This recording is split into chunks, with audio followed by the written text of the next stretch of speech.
My name is Dave Hollenbach, the host of From Embers to Excellence, a podcast that explores the many facets of leadership from the perspectives of some amazing people. We discuss the triumphs and failures that have shaped our lives and our leadership philosophies. I've found that it isn't whether we fail that defines us, but when we do fail, how we respond. Leaders dust off the ashes and use their failures as fuel to work harder and as lessons to come back wiser and stronger, more resilient, more determined, and more committed to excellence. Today I'm speaking with Anthony Poponi. He is a corporate trainer and motivational speaker specializing in happiness and well-being to improve team dynamics, improve communication, improve trust in productivity. His work is based on the research in the fields of neuroplasticity, positive psychology, and leadership. Anthony is a jokester from birth and self-admitted lover of rural downtowns as much as wild spaces.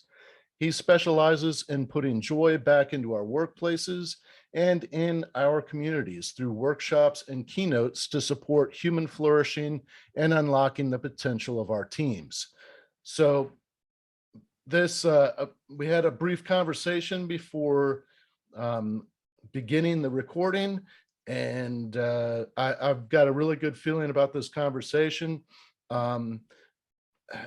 First, let me just say thank you for allowing this conversation to happen and coming on the show, because I think what you're going to share with me and the audience is some valuable stuff. So thank you, Anthony. Yeah, thanks, Dave. Thanks for having me on. Before we dive into what it is that you're doing these days, let's start off with where you were born and raised, and maybe some of the more influential characters in your early life. I think characters is definitely the word on some of those people, that's for sure. I was born and raised in Woodbury, New Jersey, which is it's in the southern part of New Jersey near Philadelphia. And I lived there until I was 17 years old. And it was an interesting upbringing. And I speak about this a lot in my talks and my workshops. Lived in poverty from the time I was about 5 until the time I was about 12.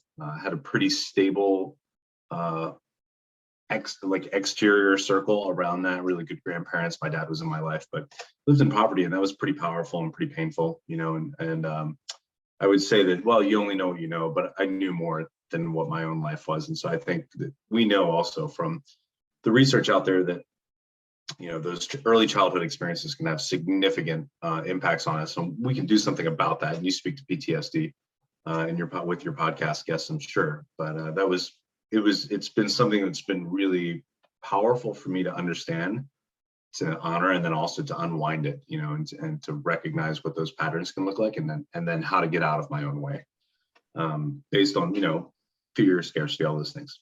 But I've bounced around quite a bit. I lived in Georgia after that, and then Florida, and then the Caribbean, and Colorado, and Hawaii, and now I'm in Bend, Oregon, and I love it. And it's got a rural downtown, sort of. It's kind of a bigger town now, but it's surrounded by wild spaces, so I get a little bit of both. To your question about character, I was just asked the other day of who was somebody that was really influential with you when you were younger, and it's this gentleman named Tim Teaslow, who I just spoke to this weekend. He owns a company called Linear Contracting in Georgia. And when I moved to Georgia, it was 1990. And I was a boy named Anthony Poponi moving to rural Georgia in 1990. And I'm glad I made it through. And the town that I moved to at the time it's called Swanee, Georgia. It's built up now, but it had two Waffle Houses, one on either side of the highway, a gas station, a liquor store, and a Piggly Wiggly, which is a supermarket there. And I worked for Tim off and on for many, many years when I was in college. And it was working in this design build engineering firm, and they groomed me to take over the business. And I didn't understand why or how, why somebody would think that I was worthy of that, at the time. And so I think it set an expectation in me of just elevating kind of, what would, I guess you would call the floor on what I should be doing with my life and what I should be achieving. Where did you go to college? You mentioned University of Georgia. Okay, well, that's okay.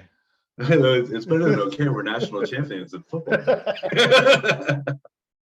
Um, We got to brag about it. yeah, It took us 3 years to get there. yeah. What was your major course of study there? Biology, and one of the questions that always comes up for me is how did I get into this sphere of work that I'm doing now? Is that I've always had an appreciation for science, and I've always had a desire to be front and center. I have attention-seeking behavior, sure, and but I always appreciated I appreciated science, but I figured out that I wasn't a really good scientist. Like if it came down to detail and rigor and like that, those sort of things, those don't light me up. But what lights me up is like understanding the complexity of situations and then making that palatable to the public. So I've done a lot of that work where I've been the person where they're like, hey, we need someone to give a presentation on this thing about whatever research we're doing. It's like, oh, I want to do that. And that's really helped me build those skills over time of the professional speaking part of it. And it's also kind of come full circle in the sense that I'm really deeply into positive psychology, which is at the University of Pennsylvania, is kind of where it was founded. And it's super rigid, rigorous science, as rigorous as what we know about regular psychology. And so I just love that part of it, and I can trust the science behind it. And then it's the stuff that comes forward from them is not just someone's opinion. It's like legit, proven, useful to human beings. Before we dig into that, one of the Yeah. things that you kind of alluded to was the ACEs study. I've Yeah. talked a Yeah. little bit about that on here, and I'm wondering if you'd be willing to share maybe some of your early experiences that, I feel like a lot of times people feel like they're the only ones that this stuff has happened to, and the Right. reality is that it's like, over 90% of the population has had some rough shit happen to them. Yeah. And Yeah. Well, sorry, I didn't mean to interrupt you there, but and I think we, including myself, I used to underestimate the significance of those early adverse experiences. And now I know that I can't, now I know that I have to pay attention to those. And I've done a lot to resolve a lot of those issues. And now I feel, it's been really helpful. I wish I had found it earlier, I guess, but you can only find things when you're ready for them. So yeah, I mean, the ACEs work, and I don't know how we don't have to go super deep on the definition, but it's a super quick criteria of questions, and you just give yourself a point for every one of those adverse things. And I think I'm around a 3.5, and it was like because my parents were divorced.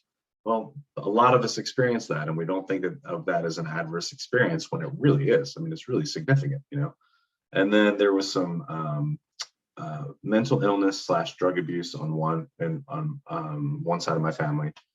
I wasn't a victim, but I saw domestic violence, so I saw the results of domestic violence. And then there was one other one, scarcity with food or clean clothing. That was definitely a part of my childhood. So I say I'm like somewhere in there around a 3.5.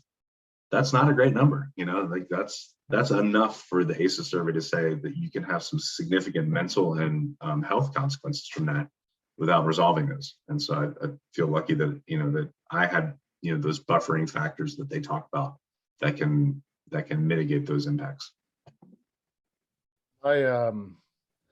It's funny that this topic should come up today.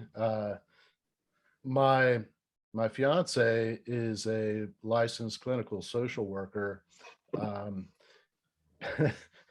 it, it's funny. So yeah, I need to be with somebody like her. Hopefully she feels the same way. Yeah, no, she I think she does.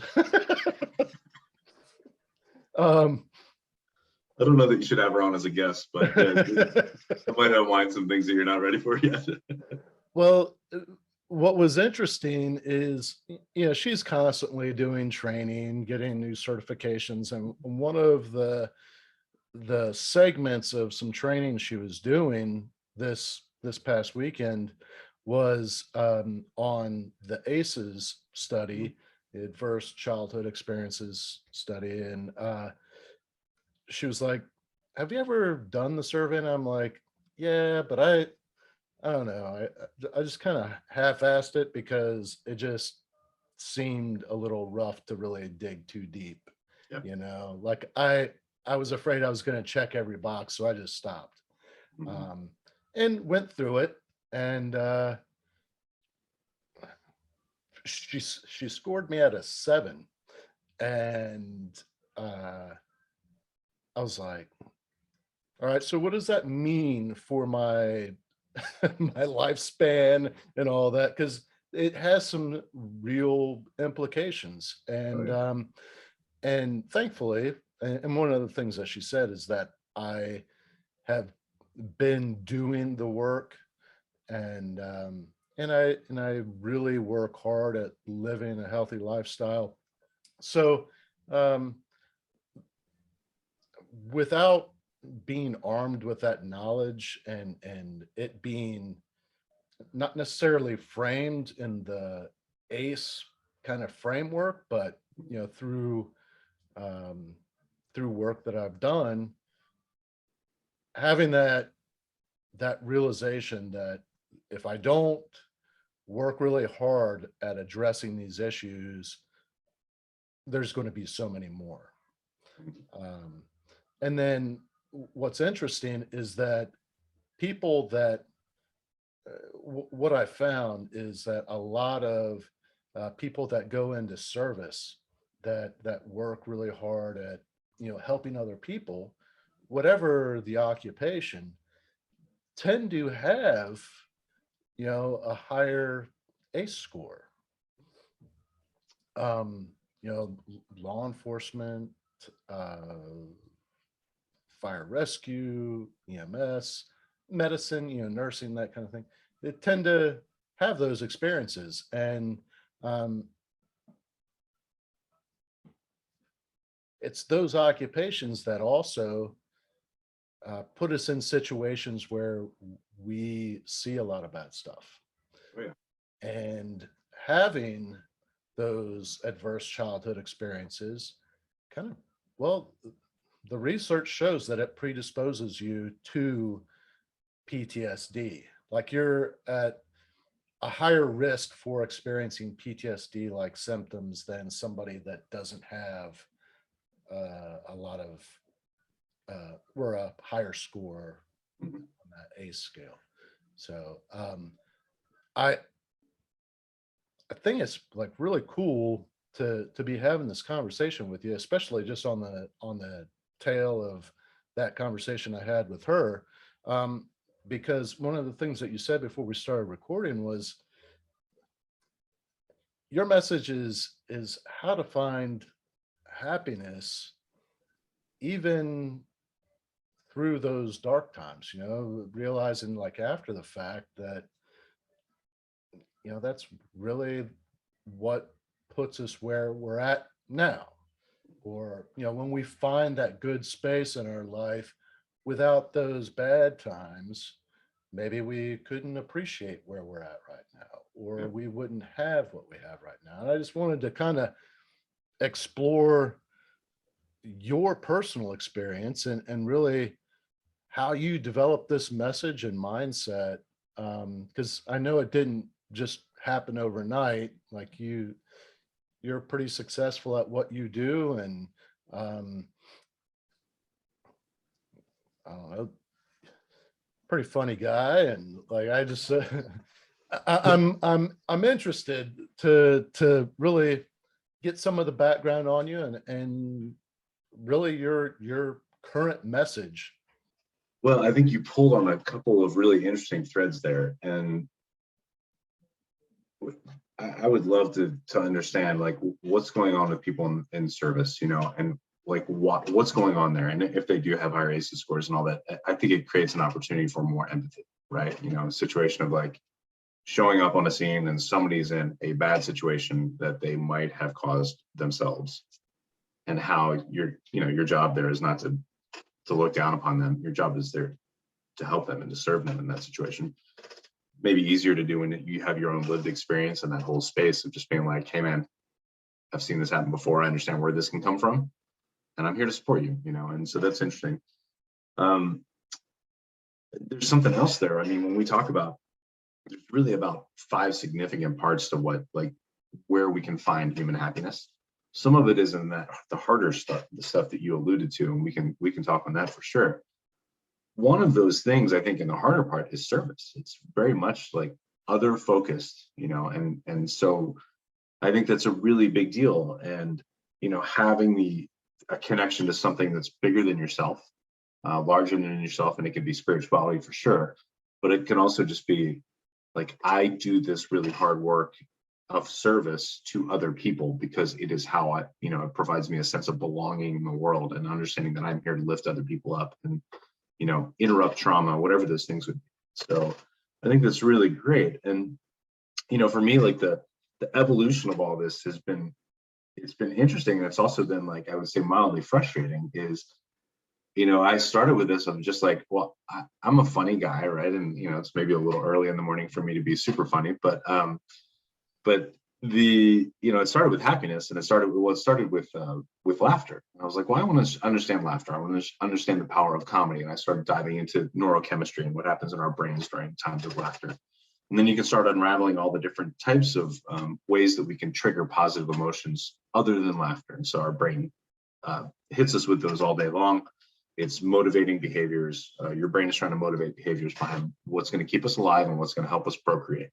Because our brains want us to live, and our brains want us to make more of us because we're awesome, right?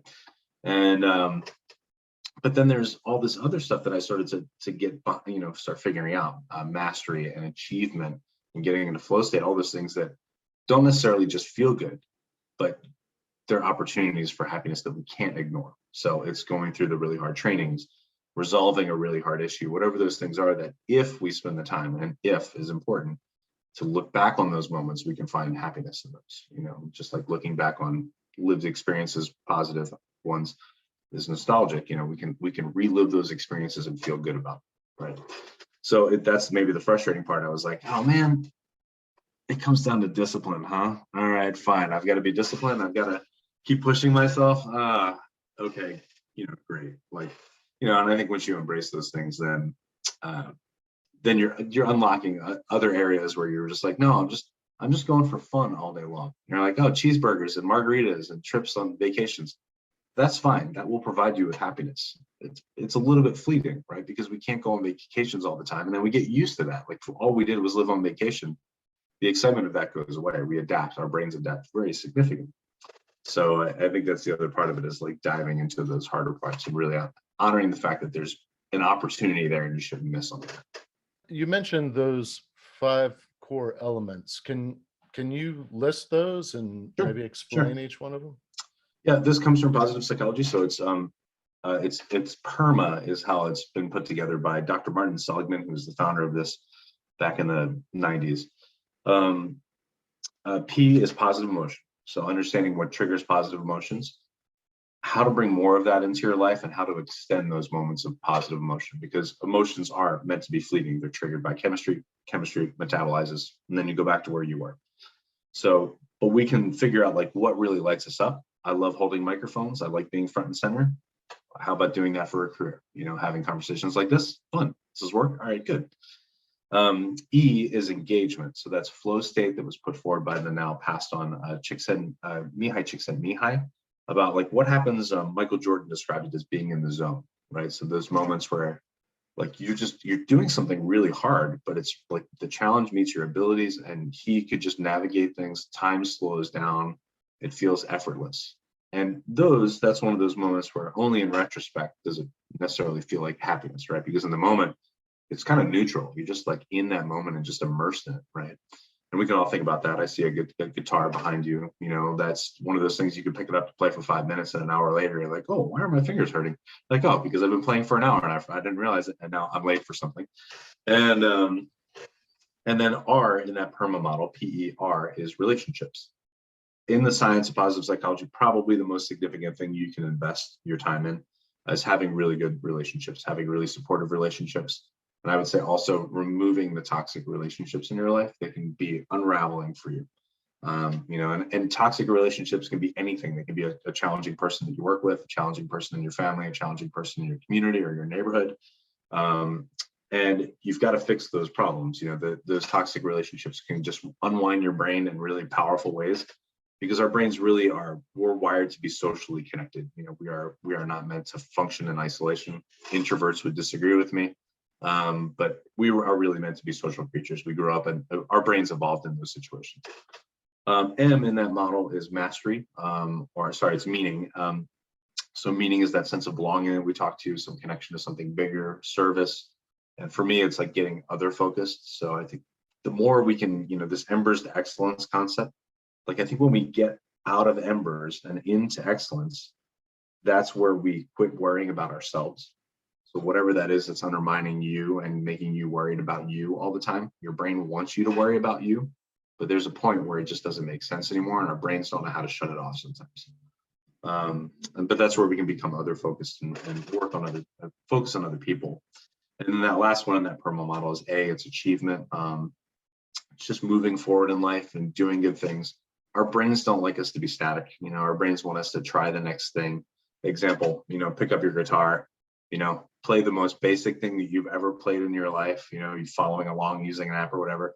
If you keep doing that for 2 years, you're going to put the guitar down because you're like, this is no longer challenging me. No, it's no longer fun. I don't feel like I'm moving forward. So we want to progress in life, and maybe there's a whole metaphor on guitars we could play. I can sing for you if you want. One of the things that you said, and it ties back to ACEs and PTSD. One of the things that I've personally struggled with and thought that, I mean, I think a lot of times we tend to be our biggest critics. And one of the things that I've found about myself where I get really down on myself about is I tend to make things about me. And it's from the research that's been done, and it's really connected to PTSD. It's that cognitive distortion aspect, and being more aware when really somebody needs you to be present for them, instead of making the situation about you and what you need. It really makes that situation, if you can focus your attention on somebody else's needs, it really does make such a huge difference. Oh yeah. In just your own mental health. So it's kind of self-serving, but it does help others around us. So. Oh, absolutely. There's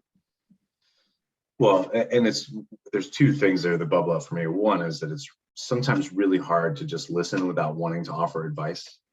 And sometimes people just want to be heard, and some people, my girlfriend processes out loud. She tells me that. I'm like, all right, I need to sit here for about 5 minutes before she's ready for me to say anything in response, because she's just like, it's swirling and it's chunking together, and it's, the Tetris inside her brain is coming together. And, and the other part is, we know that, and this is what's sometimes really surprising about what really makes us happy, is these acts of service and these acts of kindness towards people, these little small things can be really significant for the other person, of course, but just as much for us. So if you're having a really hard day yourself, they tell you, go do something nice for someone else that's got it worse than you. See a houseless person on the street, take them a bottle of water. You don't know if they need the bottle of water. It doesn't matter. Do something decent for that another human being. Hold a door open for someone. Tell someone that you appreciate them, whatever those things are. And those can be really helpful for us when we're in our own struggles, that turning outward towards other people. I talk a lot about that. Actually, I have different pieces in my book where I talk about this. These early civilizations, they kind of had it figured out. I mean, if you look at Stoic philosophy, where, I mean, just for an example, Marcus Aurelius, talking about, the beehive, where what's good for the hive is good for the bee, Mhm. and vice versa. And it really goes to that point of, we're all connected. And if we can add value to those around us, we're going to be so much better off. And it's really hard because these brains of ours are wired to put us first. And we can constantly feel like we don't have enough, that I need that money, I need that job, I need that parking space, I need that partner, whatever those things are. And it's wiring that's in here. And I think if we can get beyond that wiring and honor the fact that, like, just be okay with what we have and be okay, where we are, recognizing that moving forward in life is important. So being static about whatever, those things are. But it's hard because I think there's like this gap in there, and that's where the world can try to control us a little bit if we're not careful, between, like, what we really need and what the world tells us we need. And I think that that's what creates a lot of division, a lot of divisiveness, and a lot of me versus us. And I think there's real power in we. And again, this is where these brains came from, is that they functionally haven't changed in about 500,000 years. Our brains are about the same as what they were back then. We lived in small groups. We were genetically related to the people in those groups. 150 people, something like that. And now what we've come to see, and what you were talking about with Stoicism and Epictetus and Marcus Aurelius, really kind of comes full circle, and like recognizing that we do better when we're in smaller groups, because that's what our brains know and like. And we have really good research on the number of people that we can get to know really well and trust really well based on our interactions with them was important, because we worked in a group. We were in these small tribal groups that moved around together. Some of the people were related to us, even if they were aunts, uncles, cousins, all those things. And that's how we survived, through that cooperation. And we had that cooperation came from a foundation of trust. That's why trust is so important to the human brain now. And so that's you kind of grasp onto something really big there about, like, getting beyond this self into other, and it's an ongoing challenge for all of us, and I think if we do that better, we can worry a lot less about ourselves. And of course, worry is not great for us anyway. One thing that I noticed, and I'm sure it would come up at some point, but I want to bring it up now. Yep. I've noticed through reading about you, going through your website, seeing talks that you've done, a lot of, I guess it's a key part of maybe your presentations or your speeches, is that that focus on the 40. Mhm. And I was wondering if you could talk a little bit about that, because I saw, kind of a descriptive image that you use, and it makes a lot of sense. And I think it would be cool to share that with the people listening. Focus on the 40 is kind of the name of all the programs that I do. They fall under that. And it comes from some really good work that was in the book, How of Happiness, that came forward by Sonia Lubomirsky a while ago. And what they did, we had, and a lot of people don't realize this, but we have these massive data sets on human happiness. We have them all over the world, and we have them now over time.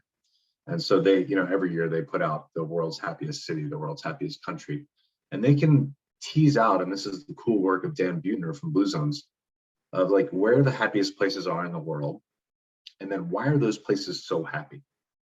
And so his research is into that, and he's kind of reverse engineered what makes people the happiest or in those communities. And then, you can try to shape your life around those behaviors. So for me, a lot of walking, a lot of biking, trying to eat healthier, because eating healthy really does impact, how you feel and how you are in the world. A lot of connection, a lot of small group connections, a lot of little things. I think that's what was really hard about the pandemic. It's like those little interactions were taken away from us, and those really do add up. And but what we also know is we can buoy up how happy we feel in the moment, right? We can do that through positive emotion. We can watch a funny video. We can do something nice for someone. We can hug someone. All those sort of things give us a boost of positivity and positive emotion. But focus on the 40 is really focused around what they know about overall happiness of a human being. And so a lot of people, I think, will misconstrue where happiness really lies and how significant or insignificant certain parts of that happiness are. So in a given day, on a scale of 1 to 10, if your happiness is a 7, you're doing pretty good. 7's pretty good. Moments of elation and joy are 10. Those are fleeting. Those don't last very long, and it's okay. That was super funny. That was a great joke. I went to a comedy show.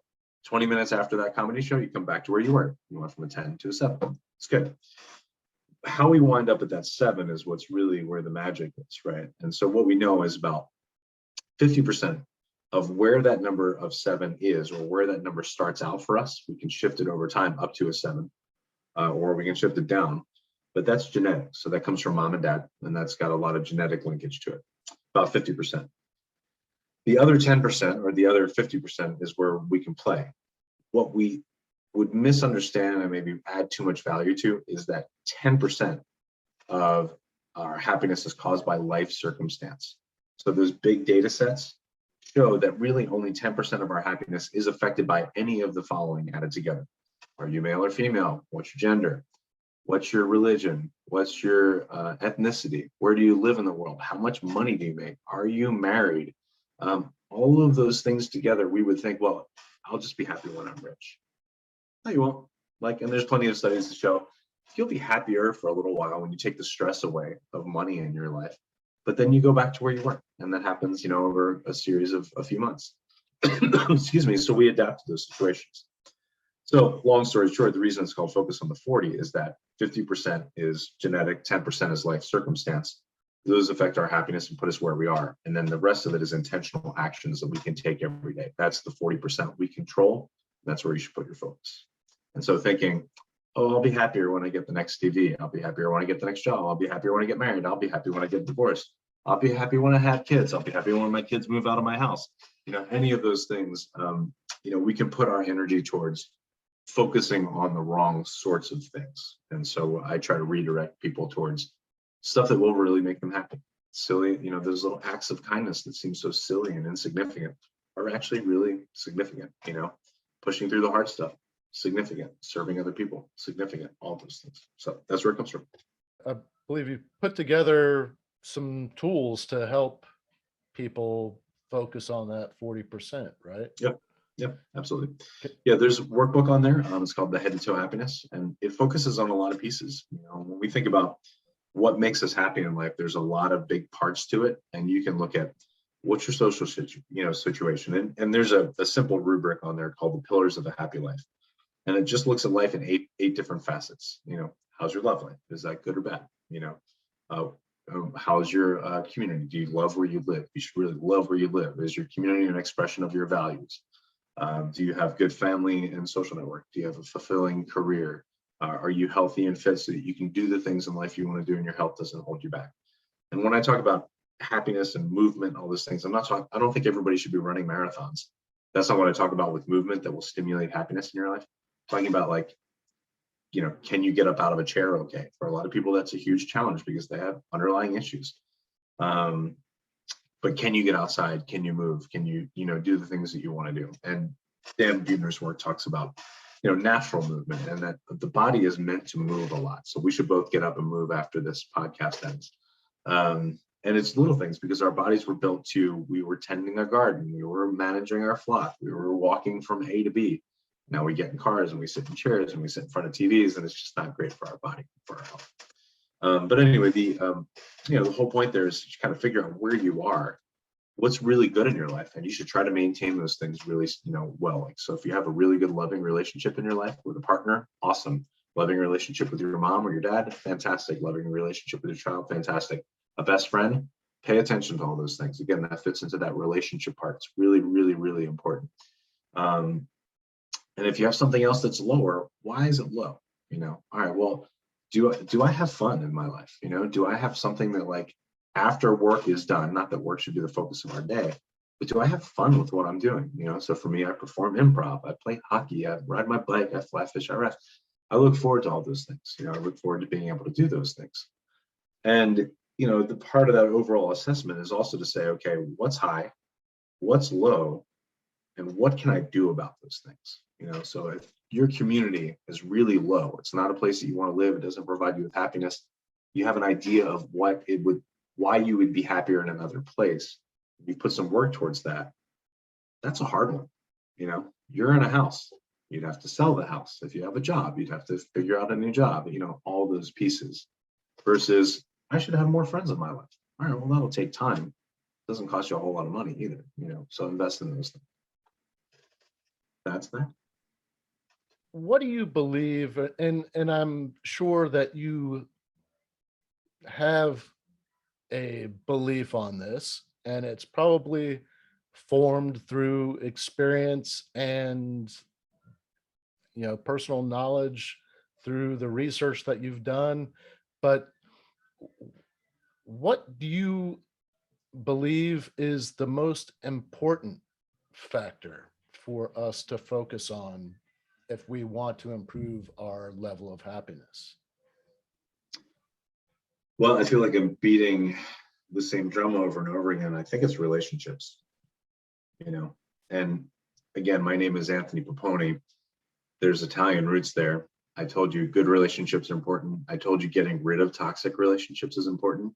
If you need to get rid of people, I can help you. It's Italian. It's what we do. Cash transactions only. But I think that that's a big part of it. And I think when we talk about relationships, this phrase is really important. Life enhancing relationships. So we have to fight our own inertia around, well, I want to ride my mountain bike. Okay, that's good for my health. It puts me outside. It gives me positive emotions. It makes me feel good. It makes me engage with the outdoors, right? All these positives. I know that. I still have to go get on my bike. I still have to put it on my car to drive to a place, or whatever that is. So what can make that easier for me? Well, a regular Tuesday commitment to ride with my buddies and go have a beer afterwards. Like, there's a lot of wins built into that situation, right? And one of those is this little micro moment of accountability that helps me do something that I want to do anyway in my own life because I'm accountable to someone else. Why coaching is so valuable. You can be vulnerable in a place where you can't be vulnerable with other people typically. I think we should open up to vulnerability. I appreciate you bringing ACEs up because that was a good conversation for people to hear more and more. Like, hey, like, this is out there and this is real and we've all experienced this and you can't ignore it, right? So anyway, I think those relationships are really important. So, having someone that helps you live the life that you want to be living is valuable. Having your own discipline around it, sure. Discipline is a great thing. Some people have pounds of it. Some people have ounces of it. I have ounces of it, right? And so, I could be more of the go with the flow kind of person, and I know that's not quite true, but it's just easier in life if the things you want, if you have other people in your life that want those things as well. If you're an alcoholic, don't go hanging out at bars, right? Like, you're not getting the support that you want from the people in those situations because it's misaligned, and so you just have to find those folks that will bring those things into your life. And so I think that's really important. One of the things that I want to go back to, I believe it's connected to the ACEs study, is that Sure. that 50% where it's genetics, it's what we get from our parents, our ancestors, our families, where we come from. One of those, one of the I guess questions in that ACEs survey is, do you have close family members with mental illness? And that's one of the boxes I checked. Yep. It, predisposes you to, either depression or anxiety, whatever it might be. It's just something that's the cards that you've been dealt, and how you address it, I believe, is in that 40%. Yep. Okay. And also those, and you spoke to this earlier, you spoke to kind of those resiliency factors around it, right? So for me, unstable childhood, moved around a lot from the time I was 5 to 12. We lived in low income housing. We lived on food stamps because those were the thing back in the day when I was a kid. Not the greatest environment to grow up in as far as influences around me, like people that were setting expectations for me. I wasn't finding it there. Fortunately, I didn't need it there. I still had my dad in my life, even though my parents were divorced. And I had my paternal grandparents in my life. They're now passed on, 10 years now. But they were a huge resiliency factor for me, or a buffering factor around those ACEs. They had a stable household from the time they lived in it before I was born, and they lived on it until they passed on. It was a place of stability for me. It was a place of consistency. It was a place of, the nuclear family kind of, feel of that situation. It was just really valuable. And I tell this to people all the time. They set really high expectations for me. I was the oldest male grandchild of theirs. Of course, I was their favorite. And I didn't know that college was optional until I was a sophomore in college. Like that was sort of you will graduate from high school and you will go to college, because none of us got to go to college. You will be that, I'll say the golden child, because I am definitely more of a bronze child than a gold child. But that was really valuable for me, is that somebody set those expectations, and that unconditional love, in the capacity that, grandparents are great for that. And I think we were raised in those situations in the past a lot more, where we had multi-generational households, and grandparents are in a much better place, even just through seasoning from living life, to be great as grandparents to a grandchild, versus the young, like, we're able to have kids at 15, right? Biologically able to produce kids at 15. I don't know what you were doing when you were 15, but there was no way I should be making children and raising children when I was 15. Nor when I was 21, nor when I was 25, probably not 30. And a lot of people would say I'm still not qualified to raise a child now, and that's fine. But I think we've broken some of those dynamics of, okay, like, hey, you're 15, you're young enough to make it, you're mature enough, physically mature enough to make a child. You're incapable of raising that child because you're still growing and evolving, and your brain is still doing all kinds of crazy stuff. But you can continue to go work in the fields while the grandparents tend to the children, and then I think that's more of the dynamic that probably shaped who we are and how our brains function, and why we evolved the way we did to even be able to make kids at 15. So, I think that's been broken a little bit. And I think seeing that come back would be of value. Like, I think, we all, my parents are now hitting 70, and putting them in a home without purpose and without supporting family and around the little things that keep their brains moving and thinking and pushing, I think it's not good for them. I don't think static situations like that are great for our brains. And so I just, I think we, need to rethink a little bit of some of the societal constructs that we have these days that don't serve anybody involved. They're not great for us.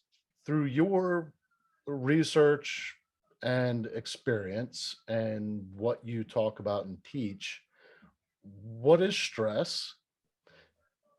What causes success? And what are character strengths? Stress is the brain's perception that something going on around us is bad for our survival. And one thing that's really important for us to understand, we think about fight or flight a lot, right? And PTSD can trigger fight or flight. But stress is a message from our brain saying, what's going on around us right now is perceived as bad for our survival.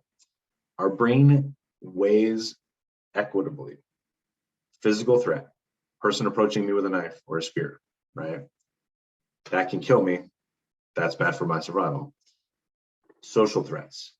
I've done something to get ostracized and kicked out of my group, kicked out of my workplace, kicked out of my community.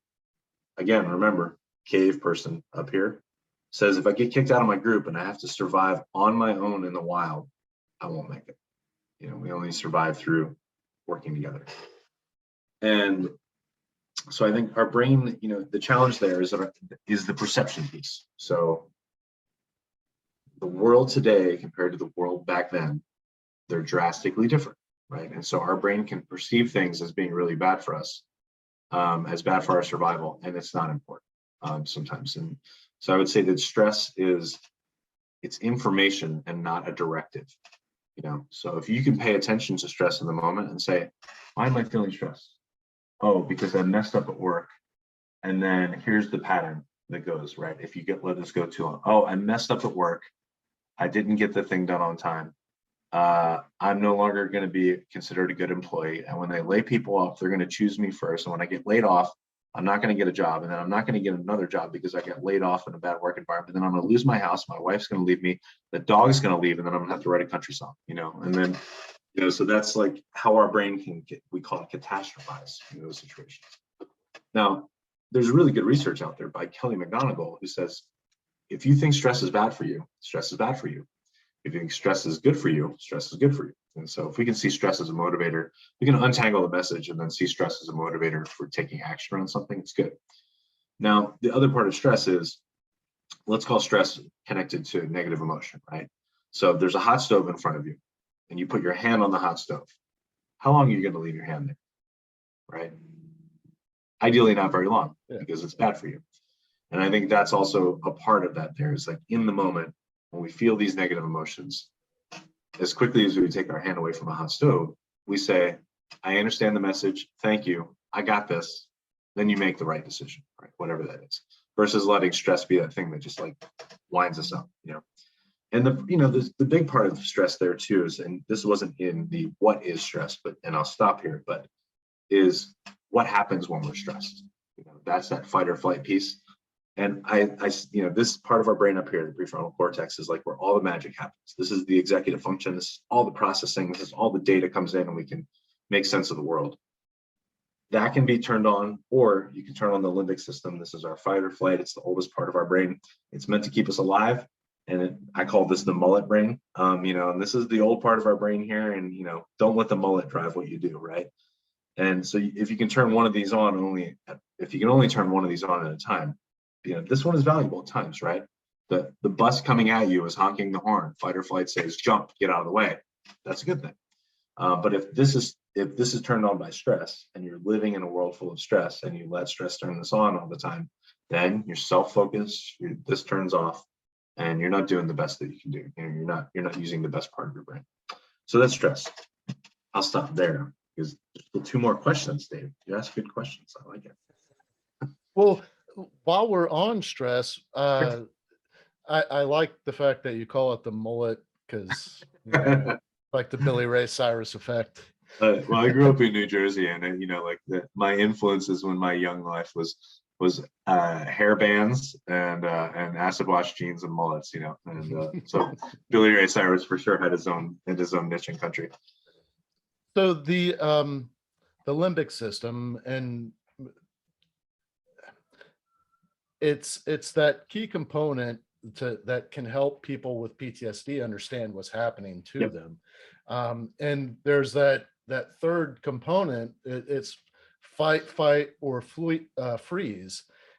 That freeze component, because I think a lot of times we mainly think about the fight or flight, and I've experienced this where the stress level is so high, and my background is in the fire service, and I've been in a lot of situations where just chaos. If you aren't well prepared to re-engage the frontal part of your brain when you get hijacked, you can experience that freeze. Mm-hmm. And it doesn't matter how long it is. If you know that happened to you, there is a level of guilt that comes with it. When there was what you perceive to be a duty to act, or a responsibility to respond in some heroic fashion, and you didn't, there's a level of guilt, and that can actually amplify the effects of PTSD. But understanding that it's something that's very natural, it's that spotted fawn in the tall grass. When there's danger, they freeze, they stay really still because now the predator can't see me. Yep. It's completely natural. The only way to overcome that is through a lot of hardcore training, putting yourself in those shitty situations over and over and over again. So to the be instinct. Yep. So there is good stress, there's bad stress, there's like you were talking about, being in the zone. When you're performing at a high level and you're trained for something and your body and mind engages and you hit that peak performance level, that doesn't just happen. There is stress applied to you and the situation around you. Yep. That gets you to that level. Yep.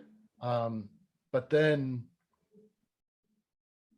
if more and more stress that you are not prepared for or not equipped to deal with in a productive manner or an effective manner, that can be overwhelming. And if that happens over and over and over again, it's almost like your frontal brain and your reptilian brain disconnect, and you're in that heightened state all the time, ready to respond to whatever risk. And it can be damaging to relationships and your life and decision-making processes and all that.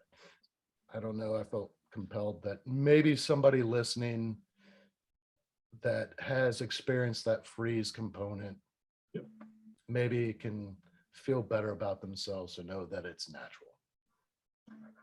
I think you framed that really well. And I don't have that experience in my life of like having those big moments, right? Of like having to make that big choice. And so I can't speak to what happens processing after the fact on that. The part that I can speak to is what you mentioned, the zone again. And I think that's really important is, through training, we get ourselves in a way habituated to those moments. And so that there's magic in that choice of stimulus and response. And there's a magic in that little gap there. You can choose bad, you can choose good, or in a way you don't even choose, right? Like you've habituated yourself to, this is what I do in this situation, because now it's just like, boom, boom, boom, like boom, here we go. And the way that whole zone is flow state, right? That the way the whole thing works is we experience the zone or flow state in different ways at different aspects of our lives. And use the word chaos, right? And so we can handle increasing levels of chaos like a Jedi by continuing to build our abilities. And so you have to focus on that's that part of that, the hard parts of happiness of like, by getting better at this one thing and growing my ability, then I can meet a different challenge with ease, right? And so go back to your guitar that's behind you there. You play this one little song, you get really good at it, right? You've grown your ability to that point. That's level 2. And then you go try to play a level 12 song on your favorite app out there, and the world melts down around you, and playing guitar is not fun, it's stressful because you're doing it all wrong, right? You don't have the skills and the abilities to do that. When you match the ability, in my mind, I use this a lot when I do my presentations of the ability is on the scale this way, and then the challenge level is over here. As you build up these abilities, then where you find that flow state and where you find that ease and where you can navigate chaos like other people cannot navigate, that's where you're in flow, And so I play a lot of hockey out here in Oregon, and a lot of the guys are they're not seasonal, but they have a lot of time off. They're smoke jumpers in the summer, and one of the guys does the actual smoke jumping where he'll go onto to a fire situation. But then he also manages the fire response from the air. So he's got jets up here and helicopters here and small planes here, and they're all in different fly spaces and all that sort of stuff. If I were to step into that role, everything would there'd be more fires because I'd have things colliding in the sky, right? He didn't get there to that point of being able to navigate that. Like, it wasn't just like, hey, here's your new job, figure it out as you go. I mean, there was a process there. And what I would look at and what I would see in managing that process is just chaos. To him, it's structured and ordered. And he knows to move this here and this goes here, and it calms down. Now, every Jedi, and if you've ever watched any of the Star Wars stuff, like they have that ability of just like they can, see forward in time, right? So if you can see forward in time and you can predict what's coming to you, that certainly helps, right? If you're reactive to everything in the moment because you couldn't see what was coming. And other people are like, you should have seen that coming, Anthony. I'm like, yeah, probably should have. Sorry. But even Jedis get overwhelmed at that point, and that at some point, because there's just too much, right? And they can't do it by themselves, right? And so I think that that's where like that, honoring the fact of like, hey, they still have growth to do, and the more they build their abilities, then the next version of chaos is something that they can handle. So I think that's part of it. And actually, I think that kind of led us into that, like what causes success, right? And I think just continuing to grow our abilities can certainly lead towards that, because then we can handle more and more. And a big part of what I do is like, what are you really great at? Like what's really good about you? And you spoke to that before, of saying like, I'm really hard on myself. Well, that's okay. To a point, it's okay, right? We should always push ourselves. It's when you're just like, I'm no good at anything and I'm terrible. That's moving down this downward spiral. But understand what you're really great at is a big part of it. Understand what you're really not great at is another part of it. Like, how do you undermine yourself? Like, how do you undermine your greatness by not being good to other people, not understanding your blind spots, not being able to flex behavior, that you get really rigid in your behavior? Those all intertwine together. And I think that can be a big part of like, building all that together so that like life throws you the next curveball, the next new normal, the next crisis comes forward. You got it. Like, you're going to figure it out because you figured out the other things, and that's a big part of it. The other part about, and this is really for anybody out there that would love to pursue this, Sean Aker did a lot of work on, he's a Harvard researcher, did a lot of work on like happiness and success. We know they're linked together, but which one comes first? Like, will I be happy when I'm successful? And he says, nope, you'll be successful when you're happy. Like, really focus on being happy. And then when you do that and you come in with positive emotions, again, positive emotions doesn't trigger this, positive emotions keeps this moving, this part of our brain. And so that's a big part of it. And so that's really a big piece there. And then to kind of answer your question, this took us 10 minutes, but I like it. Was this whole character strengths piece, like really understanding, like, again, this hand out there for those people that may just be listening in of what's the greatness, like what about you is unique? How do you default to in the world? What don't you see in yourself that's really great and unique about you? And so there's tons of assessments out there. And I think that's the biggest thing of like, for us to move forward is to be really, to honor really where we are, what's good about us, and then like what's next for us, and then like what are the things that we can really use more often. For me, humor, kindness, social intelligence, gratitude. Real easy for me to do it. That's how I default in the world. I'm not saying to focus on your weaknesses, but if you can understand what those weaknesses are or where those deficiencies are, then you can lean into situations and say, all right, I know this is how I would do this. I don't know that this is the best way to do this. Who else in my world do I need to bring in to support me in this? And that's really great in workplaces, obviously, of recognizing that we should put people in the right chairs and that we should invite in challenge from other people because it will help us become better. It will help the team become better. The dynamics are better, all that. So is that character strengths?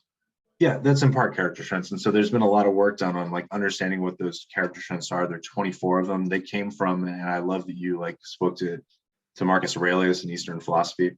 A lot of this stuff has been around intuitively as how we think about the world from, the wisdom of the ancients.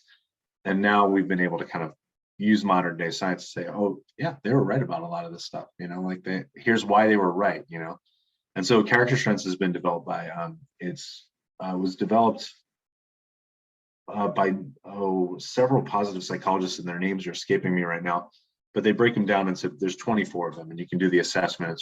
It's free, and it's just really understanding, like, and I said them before, of like, what does that look like? For me, it's like humor is number one, social intelligence, gratitude, kindness, are all really towards the top for me. And what that means is like in a given day and given situations, that's just kind of how I show up, and using those as, and they're, a unique mix. I mean, there's millions of combinations with only 24. You and I may share one of our top 5 character strengths might be the same. I would say social intelligence probably pretty high for you. You ask really good questions. You really get into the moment. Like you've been really listening and processing and then pushing that back in different ways. And I think that takes a high degree of social intelligence. It's how we default in the world. And we should try to use those more often. So even back when we were talking in a big way about like what makes us happy, and we talked about positive emotions, it's easy, it's fun, it's enjoyable, it lights us up to use our character strengths in everyday life. So we trigger more positive emotions for that. Just like an act of kindness is good for the recipient and the giver. Humor, when I make someone else laugh, they laugh. I feel good about making someone else laugh. I feel socially connected. So that's kind of the work of character strengths. It's really built around understanding what those are and then trying to intentionally put those into action in daily life. And then also like at times honoring, like we've talked about it before, my lower character strengths, one of them is prudence, making good decisions in the moments, because it might be really funny, but it might not be a very prudent decision. And I've got great stories about interactions with police officers because of such things.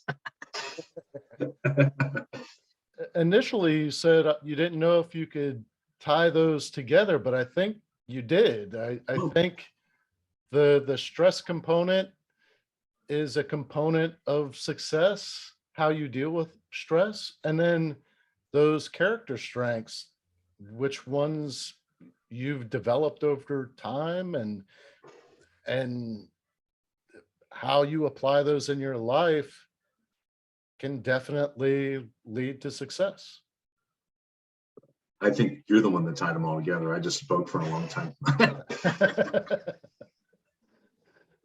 This has been a great conversation, and Great. we've covered a whole bunch. Is there anything that we didn't touch on that you feel is pretty important to share with the listeners, just from your perspective, talking about happiness? Is there anything that we didn't hit that? Well, I think one thing, and I think your terminology around this is failure to fuel, and I think a big part of anything that we're talking about doing here, like, I don't want to talk about my emotions. Like, if that's kind of where you hit on these things and you're like, oh no, like, I don't want to deal with that sort of stuff. I don't want to talk to my partner who's a clinical social worker about my feelings and my ACEs scores. Like, that's really uncomfortable territory for a lot of people. And I would say that, step into that discomfort, and just, if you have to, like when you're stepping into it, just dipping a toe into it, that's okay. You don't have to like run full in and run out in the streets and say, I have an ACE score of 6, like that's impossible for some people, and that's okay. And I think if you can just step a little bit into that, what happens is, as we kind of grow and we expand outward in anything that we're experiencing in our life, it just becomes who we are. So if you do it 1% differently today and 1% differently tomorrow, and those add up over time, and then they're just who we are. That's how we default to the world, And with any of these things too, is there's really great work out there by Carol Dweck on fixed mindset and growth mindset. I'm either good at something or I'm not good at something, or I can become better at things through effort, and the difference in those mindsets is really important. So if you fail and make a mistake, that's okay. Failure is feedback. Take the feedback and move on. And you have to be okay with that. And that comes with that, like, if all we do is stay in the realm of things that we feel safe and comfortable with, there's not a whole lot of growth in those, just except for just like living, and you just get seasoned, you get wiser just from being, older, and having experiences.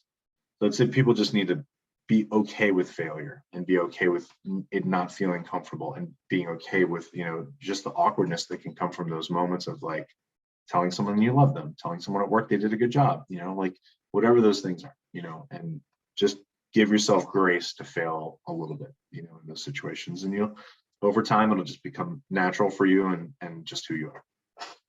What just came to mind when you were speaking was have you heard of that speech that Teddy Roosevelt did?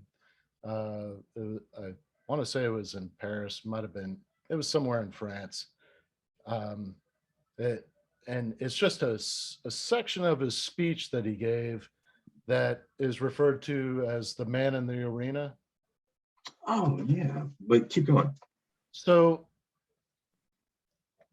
a lot of my listeners might be familiar with it, but if you don't mind, I would like to read it real quick just to kind of end on that note. It is not the critic who counts, not the man who points out how the strong man stumbles or where the doer of deeds could have done them better. The credit belongs to the man who is actually in the arena, whose face is marred by dust and sweat and blood, who strives valiantly, who errs, who comes short again and again, because there is no effort without error and shortcoming, but who does actually strive to do the deeds, who knows great enthusiasms, the great devotions, who spends himself in a worthy cause, who at the best knows in the end the triumph of high achievement, and who at the worst, if he fails, at least fails while daring greatly, so that his place shall never be with those cold and timid souls who neither know victory nor defeat. And I feel like that's almost exactly what you were saying. Yeah.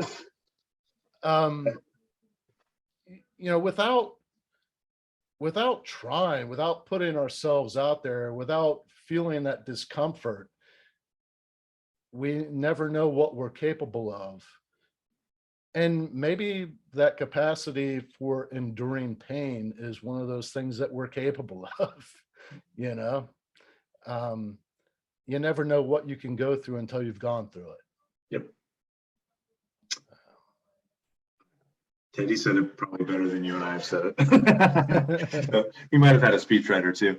No, I think that's a fantastic excerpt from that too, And for me, like I do a lot of work in this realm, but one of the things that I really look at is it's a really great visualization called the Wiser Elder Self. It's just a quick meditation, mindfulness activity. You go meet yourself in the future, 20 years out, 30 years out, a wiser elder version of yourself, not old, not like feeble, still vibrant, but like all that wisdom is still there and accessible, right? And in that conversation with your wiser elder self, a lot of things can come forward of like just awareness and insights, what's going to matter, right? Is the outside noise outside the arena really going to matter? If you know what you're doing is right, do it, what's not going to matter? Like is money going to matter? Is wealth going to matter? Is whatever. And I don't mean to. I'm not harping on materialism. What's not going to matter is important, right? And then, if you knew, then what if you know now what you could know then in the future, what would that message be? Like, what clarity would it give you around your purpose and around how you just live every little moment in your life? And for me, in one of those visualizations, something really powerful came forward of just like my wiser elder self handed me a gift. And I didn't know it was coming. And I opened it up and it was this really cool, like leather bound kind of book. And in that book was all the stories of people I had helped in my life and served in my life. Some people I knew, family members, some people I've worked with, people that I'd engaged with, friends, right, that I've supported over the years. And then all the stories of like the stuff that I didn't even know mattered at the time. The little interactions and the little things that you did that impacted a child's life. Boys and Girls Club is one of my favorite missions in the world. And I think it's because it has that sort of impact. I'll never get to know the impact on the stories of those kids that have been benefited through my involvement with the Boys and Girls Club per se. And it shouldn't matter, right? Because it's the right thing to do to lift up those that need lifting up. in my eyes, and so I think that's really been powerful for me. And I think it informs even just the little daily stuff, and it fits in with my life of being like, what's my top character strength? Well, it's humor, right? And well, how can I put that into action in everyday life, in big moments and small moments in what I do? And I take it as a personal responsibility for me to just be this little positive ripple in the pond of just like, if I can make somebody smile at the grocery store, and if I can make somebody smile at the bank, and I can make somebody smile walking down the street, and just even if it's not something super funny, as much as just being like, hi, we need more of that in the world. And that's all those little micro moments that I think can all add up. And I'm going to do it anyway because it makes me feel good about what, my involvement in the world. So yeah, good job, Teddy Roosevelt. That needs to be on my wall somewhere. And I'm incredibly grateful for us connecting, that we were able to have this conversation, and just being able to share this with the people listening, and really thank you so much. And for those listening, if anybody wanted to connect with you or employ your services, have you come speak to their organization, what is the best way for them to connect with you? My website is my name, so it's anthonypoponi.com, and everything's on there. There's some free resources as well. So if the stuff we talked about, there's some virtual classes on there that are free, that were recorded, that are available to anybody, and then also a really good one on stress. That if you find like stress is undermining what you're doing and you get in your own head too much about things, it's about how to like undermine what I call the big three. So all of that stuff is on there. And yeah, thanks. This has been a really great conversation. Thanks so much, Dave. Yeah, I'll have a link to your website in the show notes, and on my website I have a section for resources, and there's a section for mental health resources. And I think that maybe some people aren't ready to dive right into ACEs or going to the VA for treatment of PTSD, or going, there's all these different resources for PTSD, but maybe people aren't, you know, that, they're not at that level, but could use some help. If you don't mind, I'd like to link your website there in that section. Yeah. Just, I've gone through your website. I think that there's a lot of good resources in there that some of the listeners, I think, could benefit from. And I wouldn't, looking at the analytics on my website, a lot of people go to that section of my website, and like, pretty happy about that. It's all free stuff, and it's all ways for people to connect with the resources that they need. And so if I can send some people your way, I think they'd be in good hands. So Thanks. Yeah, I'm here to be of service. I think that's great that you're doing all that for people. And like anything, like meeting people where they are is really important sometimes too. So jumping into ACEs, not for everybody. And I even had to come around to that at the right time. Of being like, what is this, and do I want to know that, and do I want to really dive in there? And for a lot of people, if it starts in one spot and people have energy about something, some good positive energy about like, oh, I really want to understand my community. I really want, like, whatever, any of those aspects, whatever, if it creates like an opening for exploration into those areas, that's great. So, whatever it is for people that resonates with them, I think there's real power in that. again, man, thank you so much. I really appreciate this. Thank you for listening to this episode of From Embers to Excellence. Please like and subscribe to my YouTube channel. Follow me on your favorite podcast platform, and visit hollenbachleadership.com for additional content. My goal is and always will be to add value to as many people as possible. So if I can be of any assistance to you or someone you know, please connect with me via email or on one of my social media accounts, linked on the homepage of my website. Remember, our failures don't define us unless we let them, and the only true measure of a leader is the success of their team.